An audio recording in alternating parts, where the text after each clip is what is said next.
ஆழ்ந்த காற்றழுத்த தாழ்வு மண்டலமாக மாறி அதன் பிறகு அது இன்னும் வலுவிழந்து காற்றழுத்த தாழ்வு மண்டலமாக தற்பொழுது அது இன்னும் வலுவிழந்து காற்றழுத்த தாழ்வு பகுதியாக தொடர்ந்து நகர்ந்து வருகிறது. அது கரையை கடக்கும் போது கடலோரம் இருக்கக்கூடிய மாவட்டங்களுக்கு ஒரு பெருமழையை தரும் அப்படின்றத நம்ம ஆரம்பம் முதலே சொல்லிக்கொண்டே வந்துட்டு இருந்தோம். இதுலயும் இலங்கையில் அது எந்த அளவுக்கு ஒரு பெருமழையை கொடுத்தது அப்படின்றத பார்த்தோம். அதன் பிறகு அந்த தரையோடு தொடர்பு ஏற்படுத்தி கொண்டு அதன் பிறகு இந்தியாவை நோக்கி வருது அப்படின்னும் போது கொஞ்சம் தாக்கம் குறைவாதான் இருக்கும் அப்படின்னு தான் பலராலும் சொல்லப்பட்டது. அது புயல் சின்னமாக மாறினாலும் மார்ஜினல் சைக்ளோன் என்ற அளவே ஒரு மிதமான ஒரு புயல் சின்னமாகத்தான் இருக்கும் என்றும் சொல்லப்பட்டு வந்தது. ஆனா அந்த இடத்துல ஒரு ட்விஸ்ட் எடுத்து வங்கக்கடலுக்கு மீண்டும் வடகிழக்கு திசையில நகர்ந்து மிக வலுவாகி ஓவர் நைட்ல ஒரு அசுரன் போல இந்த பக்கம் திரும்பிச்சு வடமேற்கு திசையில தொடர்ந்து நகர்ந்து வந்து தமிழகம் மற்றும் புதுச்சேரி இரண்டு பகுதிகளிலும் அது ஏற்படுத்திய தாக்கம் 2 நாட்களா நம்ம பார்த்துட்டு இருக்கோம். தொலைக்காட்சியில் எத்தனை பகுதிகள், எவ்வளவு பாதிப்புகள், எத்தனை மக்களின் கண்ணீர், இது எல்லாம் பார்க்க நெஞ்சு பதைக்குது. இந்த நிலையில கடந்த 6 மணி நேரத்தில் இந்த காற்றழுத்த தாழ்வு பகுதியாக வலுவிழந்த நிலையில எப்படி நகர்ந்து கொண்டிருக்கிறது அப்படின்றத நம்ம திரையில பார்க்கிறோம். தமிழகத்தின் வட மாவட்டங்களின் மீது ஒரு மிகப்பெரிய தாக்கத்தை ஏற்படுத்திட்டு தெற்கு கர்நாடகாவில் தற்பொழுது பயணித்துக் கொண்டிருக்கிறது. தெற்கு கர்நாடகாவின் பல்வேறு பகுதிகளிலும் தற்பொழுது மிதமானது முதல் கனமழை என்ற அளவில் பல்வேறு இடங்களில் மழை பொழிவை கொடுத்துக் கொண்டிருக்கிறது. சோ இதனுடைய பயணம் எப்படி இருக்க போகிறது, மழை இன்னும் இருக்கிறதா இல்லையா அப்படின்றதெல்லாம் பார்க்கறதுக்கு முன்னாடி ஃபிளாஷ் ஃப்ளட் அலர்ட் அப்படின்ற ஒரு விஷயத்தை இந்திய வானிலை ஆய்வு மையம் தினமும் கொடுப்பார்கள். அந்த வகையில் 1ஆம் தேதி கொடுத்த ஃபிளாஷ் ஃப்ளட் அலர்ட்டை தான் நம்ம பார்க்கிறோம். ஆனால் இதுக்கு ஏனோ நாம ஒரு கூடுதல் முக்கியத்துவம் தர்றதில்லை. ஏன்னா பார்த்தீங்கன்னா அந்த மழை நீர் தேங்குறதும் தேங்காதும் அந்தந்த ஒரு லோக்கல் ஏரியா சம்பந்தப்பட்டது அப்படின்ற ஒரு விஷயமாயிட்டதால இதுக்கு நம்ம அவ்வளோ முக்கியத்துவம் தராமல் நம்ம பார்த்துட்டு இருந்தோம். 1ஆம் தேதி பாருங்க, கடலோர பகுதிகள் இங்கே தெற்கு ஆந்திராவின் நெல்லூர் மாவட்டம் தொடங்கி கீழே புதுச்சேரி வரைக்குமே இந்த கடலோர பகுதிகள் எல்லாமே சென்னையின் சில பகுதிகளை தவிர்த்து மற்ற இடங்கள்ல இந்த ஃபிளாஷ் ஃப்ளட் அலர்ட், வெள்ளம் ஏற்படுவதற்கு சாத்தியக்கூறு இருக்கக்கூடிய பகுதிகள்னு ஒரு அலர்ட் கொடுத்திருக்காங்க. இது 30ஆம் தேதிக்கான ஒரு நிலவரம். அதுவே 1ஆம் தேதி கொடுத்திருக்கக்கூடிய ஒரு நிலவரத்தை பாருங்க. எந்த பகுதியில் ஃபிளாஷ் ஃப்ளட் அலர்ட் கொடுத்திருக்காங்க அப்படின்றத நாம பார்க்கும்போது இங்க கிருஷ்ணகிரியோட கிழக்கு பகுதிகள், திருப்பத்தூர் மாவட்டத்தின் சில பகுதிகள், திருவண்ணாமலை, விழுப்புரம் மாவட்ட சில பகுதிகள், சேலம் மாவட்டத்தின் சில பகுதிகள், அந்த இடைப்பட்ட பகுதிகள், இந்த ரவுண்ட் பாருங்க. இந்த இடத்துல ஃபிளாஷ் ஃப்ளட் அலர்ட்டை கொடுத்திருக்காங்க. 1ஆம் தேதி காலையிலேயே இது வெளியாகி இருக்கு. ஆனா நாம என்ன நினைச்சிருப்போம், இந்த புயல் சின்னம் கரையை கடந்து வரும்போது கடலோர மாவட்டங்களுக்கு தரும், அதனை ஒட்டி இருக்கக்கூடிய மாவட்டங்களுக்கு பெருவெள்ளத்தை தரும், உள்ள இருக்கக்கூடிய மாவட்டங்களுக்கு எப்படி மழையை தரும் அப்படின்ற ஒரு கேள்வி இயல்பானது தானே. அதுவும் கிருஷ்ணகிரி, தருமபுரி மாவட்டங்களுக்கு இவ்வளவு பெரிய மழையை கொடுக்கும்னு யார் எதிர்பார்த்தா? ஒரு கடலோர மாவட்ட பகுதியில் 40 முதல் 50 சென்டிமீட்டர் மழையை இது கொடுத்திருக்கு அப்படின்றத நம்ப முடிய ஒரு விஷயமா இருக்கு. ஆனா லேண்ட் லாக்டு பகுதியான கிருஷ்ணகிரி மாவட்டத்தின் ஊத்தங்கரை பகுதியில் 50 சென்டிமீட்டர் மழை பொழிவு கொடுத்திருக்குன்னா இது எந்த அளவுக்கு வலுப்பெற்று வந்திருக்கிறது என்பதை இப்பதான் நம்மால உணர முடிகிறது. இது மார்ஜினல் சைக்ளோன், இதை நாம கொஞ்சம் அண்டர் எஸ்டிமேட் பண்ணிட்டோமோ அப்படின்ற ஒரு கில்ட்டையும் நம்ம கிட்ட ஏற்படுத்துறதை தவிர்க்க முடியல. அந்த அளவுக்கான பாதிப்புகளை நாம திரையில பார்த்து கொண்டிருக்கிறோம். சோ இந்த ஃபிளாஷ் ஃப்ளட் அலர்ட்டை நாம இனிமேல் இன்னும் கொஞ்சம் கூர்ந்து கவனிக்க வேண்டியது அவசியமோ அப்படின்றதையும் இந்த பெருமழையானது நமக்கு உணர்த்தி இருக்கிறது. தற்போதைய சூழல்ல பாத்தீங்கன்னா இந்த பருவமழை காலத்துல மழையின் அளவு தமிழகத்துல எப்படி இருக்கு அப்படின்ற ஒரு டேட்டாவையும் சென்னை வானிலை ஆய்வு மையம் கொடுத்திருக்காங்க. சோ இந்த என்டையர் பருவமழை காலத்துல அதிகமாக மழை பொழிவை பெற்ற நாள் அப்படின்னா நவம்பர் 30, அதற்கு அடுத்து 2வது இடம் அதிக மழை பொழிவை பெற்ற நாள்னா அதற்கு அடுத்த நாளான டிசம்பர் 1. இந்த 2 நாட்கள் தான் தமிழகத்தின் அதிக மழை பொழிவை பெற்றிருக்கக்கூடிய ஒரு பகுதிகளாக இருக்கின்றன. சோ தற்போதைய சூழல்ல இந்த மழை பொழிவு இப்போ இந்த தேதியோடு முடிந்துவிட போகிறதா அப்படின்னு ஒரு நிம்மதி பெருமூச்சு விடலான்னா அங்கேயும் ஒரு கொஸ்டின் மார்க் இருக்கதான் செய்யுது. அதற்கான காரணத்தையும் நாம் இந்த தொகுப்புல பார்க்க இருக்கிறோம். அந்த வகையில் தற்போதைய நௌகாஸ்ட் எந்தெந்த பகுதிகளுக்கு தற்போது மழைக்கான வாய்ப்பு இருக்கிறது அப்படின்றத பார்க்கும்போது எல்லோ ஜோன்ல வட கடலோர மாவட்டங்கள், சில வட மாவட்டங்களும் கொடுக்கப்பட்டிருக்கின்றன. அந்த வகையில் ராணிப்பேட்டை, வேலூர், திருவள்ளூர், காஞ்சிபுரம், அதோடு சேர்த்து செங்கல்பட்டு, அதுக்கப்புறம் கீழே விழுப்புரம், கடலூர், இந்த பகுதிகளுக்கு எல்லோ ஜோன்ல கொடுக்கப்பட்டிருக்கிறது. சென்னைக்கு இந்த ஜோனும் கொடுக்கப்படலை. அப்படின்னா இந்த பகுதியில் சில இடங்கள்ல மிதமான அளவில் மழைக்கு வாய்ப்பு இருப்பது உறுதிப்படுத்தியிருக்கு. எதனால மழைக்கு வாய்ப்பு இருக்கு அப்படின்னா நாம இதை ரேடார்ல பார்க்க வேண்டியது அவசியமாகிறது. ரேடார்ல பார்க்கும்போது நாம கடந்த 2 நாட்களாகவே இந்த புல் எஃபெக்ட் ட்ரெயின் அப்படின்ற ஒரு விஷயத்தை சொல்லிக்கிட்டே இருக்கோம். கடல்ல இருக்கக்கூடிய அந்த ஈரத்தை அதை உறிஞ்சி இங்க நிலப்பரப்புக்கு கொண்டு வரும்போது இங்க வடகிழக்கு திசையிலிருந்து தென்மேற்கு திசையில காற்று வீசுவதால இந்த கடலோர பகுதிகளுக்குள் அது மழை மேகத்தை கொடுத்து மழையை கொடுக்கிறது. ஸோ இது ஒரு பரவலான மழையா இருக்குமான்னு கேட்டால் நிச்சயமா கிடையாது. பெரும்பாலும் இந்த கேடிசிசி ஜோன்ல கீழே கடலூர் வரைக்குமே கூட ஒரு சில இடங்களில் மட்டும் மிதமான மழைக்கு வாய்ப்பு இருக்கக்கூடிய ஒரு சூழலை பார்க்கிறோம். ஸோ இது அடுத்த ஒரு மணி நேரத்திற்கான அலர்ட் அப்படின்றது மட்டும் நம்ம வச்சுக்கிட்டாலும் கூட இன்னைக்கான ரெட் அலர்ட் எந்த பகுதிகளுக்கு கொடுத்திருக்காங்க அப்படின்றதையும் நம்ம பார்க்க வேண்டியதா இருக்கிறது. அந்த வகையில் பெருமழையை சந்தித்த வட மாவட்டங்களான கிருஷ்ணகிரி, தர்மபுரி, சேலம் இந்த பகுதிகளெலாம் எல்லோ ஜோன்ல கொடுத்திருக்காங்க. ஸோ மழையின் தீவிரம் குறைந்திருக்கிறது என்பதை மீண்டும் ஒரு முறை உறுதி செய்யப்பட்டிருக்கிறது.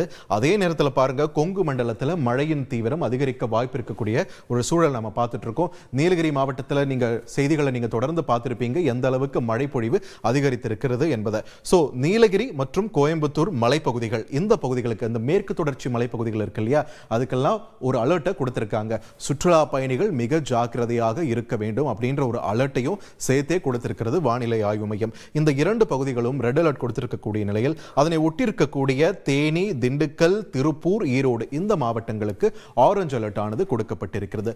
பெஞ்சல் புயல் கரையை கடந்து காற்றழுத்த தாழ்வு பகுதியாக மாறியும் கூட, வலுவிழந்தும் கூட, எங்கேயோ இங்க கடலூர், புதுச்சேரி இந்த பகுதியில் ஆரம்பிச்ச புயல் கிருஷ்ணகிரி, தருமபுரி எல்லாம் பயணிச்சு தெற்கு கர்நாடகா எல்லாம் போய் நீலகிரி, கோயம்புத்தூர் வரைக்கும் தாக்கத்தை ஏற்படுத்துமா? அப்போ இது எந்த அளவுக்கு வலுவடைந்த ஒரு புயலாக இருந்திருக்கிறது அப்படின்ற ஒரு கேள்விக்கான பதிலாகத்தான் தற்பொழுது நம்ம காட்சிகளாக பார்த்து கொண்டிருக்கிறோம். ஸோ ரேடார் நமக்கு என்ன சொல்லுது? கொச்சியில் நிலை பெற்றக்கூடிய அந்த ரேடாரோட தகவல்களை நம்ம பார்க்கிறோம். அந்த ரேடாரும் பார்த்தீங்கன்னா இந்த அரபிக்கடல் பிராந்தியத்திலிருந்து கேரளாவை நோக்கி இந்த மழை மேகங்கள் நகர்வதை உறுதிப்படுத்தி இருக்கு. இதுவும் பெஞ்சல் இங்க தெற்கு கர்நாடகாவில் நகரக்கூடிய அந்த இம்பாக்டின் காரணமாகத்தான் இங்க மழை மேகங்கள் உள்ள வர தொடங்கி இருக்கு. சோ இந்த மழை மேகங்கள் இங்க ஊட்டி, கோயம்புத்தூருடைய மலைப்பகுதிகள் இது வரைக்குமே கூட இதனுடைய தாக்கம் இருக்க வாய்ப்பு இருக்கிறது அந்த பகுதியில். அதனால்தான் மழை பொழிவு கிடைத்துக் கொண்டிருக்கிறது. ஸோ தற்போது என்ன நிலவரம் அப்படின்றத நம்ம பார்க்கும்போது இன்று மாலைக்கு மேல எப்படி நிலவரம் இருக்க போகிறது, தமிழகத்தில் மழை தொடர போகிறதா அப்படின்ற ஒரு கேள்வியும் இங்கே எழுது. அந்த வகையில் நாம இப்போ திரையில் பார்த்து கொண்டிருப்போது பாருங்க, கர்நாடகாவின் தெற்கு பகுதிகளில் தான் மிக கனமழை இருக்கிறது. ஆனாலுமே கிருஷ்ணகிரி, தருமபுரி இந்த மாதிரியான வட மாவட்டங்களா இருக்கட்டும், மேற்கு தொடர்ச்சி மலையை ஒட்டியிருக்கக்கூடிய மாவட்டங்களாக இருக்கட்டும், மழை மிதமான அளவில் தொடர்ந்து கொண்டிருக்க வாய்ப்பு இருக்கிறது அப்படின்ற ஒரு சூழலை நம்மளால பார்க்க முடிகிறது. இது மாலை 5 மணிக்கான நிலவரம். இந்த பக்கம் பெஞ்சலால தாக்கத்தால் ஏற்படக்கூடிய மழை என்ற ஒரு நிலவரம் இங்க இருக்கக்கூடிய நிலையில, இந்த பக்கம் பருவமழையின் தாக்கத்தால ஒரு மிதமான அளவில் மழை பொழிவை ஏற்படுத்தக்கூடிய வாய்ப்பு இருக்கக்கூடிய ஒரு சூழலை தமிழகத்தின் பிற பகுதிகளிலையும் நம்மளால பார்க்க முடிகிறது. அந்த வகையில் பார்த்தீங்கன்னா உள் மாவட்டங்களான திருச்சி, மதுரை, அதே மாதிரி இங்க வேலூருக்கும் இங்க திருவண்ணாமலை மாவட்டத்தின் சில பகுதிகளிலுமே கூட மழை கொஞ்சம் சில இடங்கள்ல தீவிரமாக வாய்ப்பு இருக்கக்கூடிய ஒரு சூழலை பார்க்கிறோம் மாலை 5 மணி நிலவரப்படி. அப்படிங்க பாத்தீங்கன்னா கர்நாடக மாநிலத்தை ஒட்டியிருக்கக்கூடிய பகுதிகளிலுமே கூட அந்த சூழல் நிலவுகிறது. பெங்களூருவின் பல்வேறு பகுதிகளிலும் மிதமான அளவில் மழை பொழிவு இருந்து கொண்டிருக்கிறது. அது கேஜிஎஃப் இருக்கட்டும், அதே மாதிரி தமிழர்கள் அதிகம் வசிக்கக்கூடிய ஆந்திராவில் இருக்கக்கூடிய அந்த சித்தூர் பகுதி, அந்த மாவட்டங்களாக இருக்கட்டும், குப்பம் பகுதியாக இருக்கட்டும், அங்கேயுமே கூட மழை பொழிவு கொஞ்சம் மிதமான அளவில் இருக்க வாய்ப்பு இருக்கிறது. இடி மின்னலுடன் கூடிய அளவில் இருக்கவே வாய்ப்பு இருக்கிறது. கொங்கு மண்டலத்தை பொறுத்த வரைக்கும் பாருங்களேன், இங்க கோயம்புத்தூர், பொள்ளாச்சி இந்த பகுதியில் மாலை நேரத்தில் ஒரு பிரேக் இருந்தாலுமே சேலம், ஈரோடுக்கு இடையேயான பகுதியில் பாருங்க, எடப்பாடி, அந்தியூர் இந்த மாதிரியான பகுதிகள், அதே மாதிரி பவானி, சங்ககிரி, கோபிச்செட்டிப்பாளையம் இந்த பகுதிகளில் இன்று மாலை வேளையில் மழை பெய்ய வாய்ப்பு இருக்கக்கூடிய ஒரு சூழலை பார்க்கிறோம். அதே மாதிரி கீழே உள் மாவட்டங்கள், தென் மாவட்டங்களில் பார்க்கும்போது மதுரை, மேலூர், புதுக்கோட்டை ஒட்டியிருக்கக்கூடிய பகுதிகள், அதே மாதிரி மணப்பாறை, இந்த பக்கம் ஆலங்குடி, கீரமங்கலம் இந்த பகுதிகளில் கூட மழை பெய்ய வாய்ப்பு இருக்கக்கூடிய ஒரு சூழலை பார்க்கிறோம். பட் ஆனால் அது பருவமழையின் தாக்கம் அப்படின்ற ஒரு இதில் தான் பார்க்கணுமே தவிர பெஞ்சலோட தாக்கம் அப்படின்றத பார்க்க முடியுமா அப்படின்றது ஒரு கேள்விக்குறியா இருக்கு. ஸோ இந்த நிலவரம் இப்படியே நீடிக்க இருக்கிறதா அப்படின்றத நம்ம பார்க்கும்போது மாலை 7 மணி என்ற ஒரு நிலவரத்தை வைக்கிறோம். அந்த 7 மணி நிலவரத்தின் போது பாருங்க, தெற்கு ஆந்திர பகுதிகளில் இருந்து கீழே இங்க புதுச்சேரியை ஒட்டியிருக்கக்கூடிய பகுதிகள் வரைக்குமே கூட கொஞ்சம் மழை கொஞ்சம் தீவிரமாக வாய்ப்பு இருக்கக்கூடிய ஒரு சூழலை நம்மால பார்க்க முடிகிறது. அந்த வகையில் இந்த பெல்ட் பாருங்க, குடியாத்தம், ஆம்பூர், ஜோலார்பேட்டை, கிருஷ்ணகிரி, காரிமங்கலம், ஊத்தங்கரை, பெருமழையை சந்திருக்கக்கூடிய ஊத்தங்கரையிலுமே கூட மீண்டும் ஓரளவுக்கு மிதமானது முதல் கனமழை பெய்ய வாய்ப்பு இருக்கக்கூடிய பகுதியாக இன்று மாலை நேரத்தில் நம்மால பார்க்க முடிகிறது. அதே மாதிரி வேலூர், அரக்கோணம் இந்த பகுதிகளிலுமே கூட மழை தீவிரமாக வாய்ப்பு இருக்கிறது.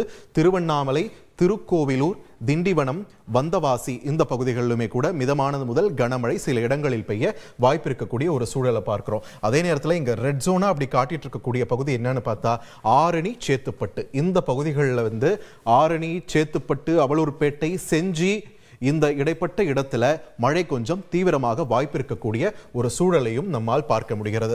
ஸோ இன்று மாலை இப்படி இருக்கும்போது ஏற்கனவே சொன்ன மாதிரி இங்க கொங்கு மண்டலத்தில் ரெட் அலர்ட் கொடுத்திருக்கக்கூடிய நிலையில மழை இன்று இரவு முழுக்கவே அங்கு தொடரவும் வாய்ப்பு இருக்கக்கூடிய ஒரு சூழலை பார்க்கிறோம். இன்று இரவு அப்படின்றத தாண்டி நாளை அதிகாலை வரைக்குமே கூட இந்த பகுதியில் மழை நீடிக்க வாய்ப்பு இருக்கக்கூடிய ஒரு சூழலை நம்ம பார்க்கிறோம். இங்க வடக்கு கேரளா மற்றும் தெற்கு கர்நாடக கடலோர பகுதிகளில் கனமழை தீவிரமாக கூடிய நேரத்தில் அதனுடைய இம்பாக்ட் இங்க பாருங்க.